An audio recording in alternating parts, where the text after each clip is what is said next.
Scary Fiery Times by Christine Mark Griffin. There's a big fire, I'm really scared. There's a big fire, I wasn't prepared.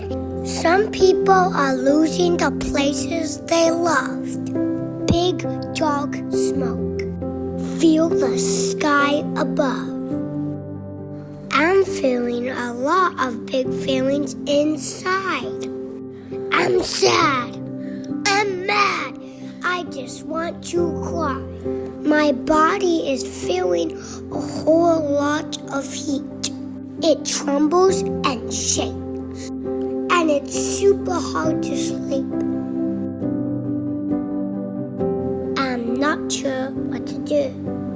With all of this change, everything around me is feeling very strange.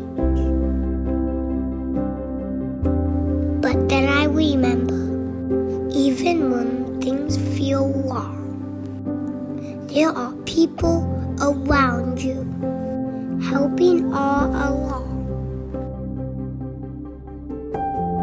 I know I have grown-ups who will guide the way.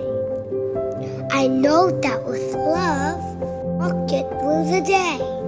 I can picture something that makes my heart glow and sway back and forth, nice and slow.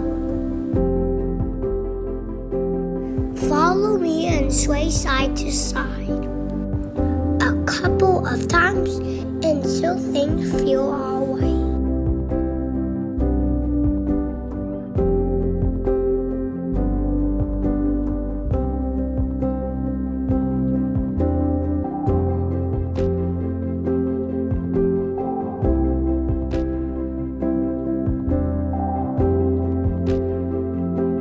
I keep my head high and take a deep breath.